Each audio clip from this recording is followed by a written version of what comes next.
ఈ వాక్యం వింటున్న బిడ్డలారా, సముద్ర జలాలు ఇంకిపోయేటట్లుగా చేశాడు పూర్వ దినాలలో.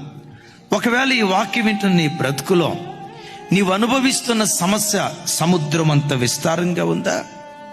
నువ్వు అనుభవిస్తున్నటువంటి దుఃఖం సముద్రంలో ఉన్న నీళ్లు కొలవలేనట్లుగా నీవు అనుభవిస్తున్న వేదన, మానసిక కృంగుదల, గుండెల్లో ఉన్న ఆవేదన ఎవరికి చెప్పుకోవాలో అర్థం కాక నీ హృదయమే ఒక దుఃఖ సముద్రంగా ఉందేమో. అయ్యా, ఒక సమస్య, రెండు సమస్యల.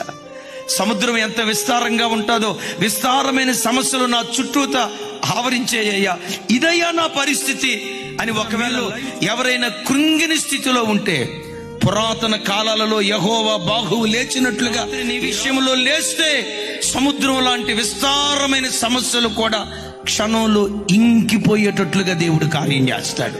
నువ్వు చూస్తూ ఉండగానే, నీ కళ్ళు చూస్తూ ఉండగానే ఆ దుఃఖ సముద్రాన్ని దేవుడు దాటింప చేయునుగాక. బయట సమాజం ఎదుట నవ్వుతూ కనపడుతున్నావేమో. తండ్రి, ఓ తల్లి, ఈ వాక్యం వింటున్న తమ్ముడా, చెల్లి, నీ గుండెల్లో నీ దుఃఖ సముద్రం గూడు కట్టుకుని ఉందా? యేసు నామం పేరిట రాగల నెలలో దుఃఖ సముద్రాన్ని దేవుడు దాటించబోతున్నాడు. దుఃఖము, నిట్టూర్పు ఎగిరిపోయేటట్లుగా దేవుడు కార్యం చేయబోతున్నాడు. Download ShareChat.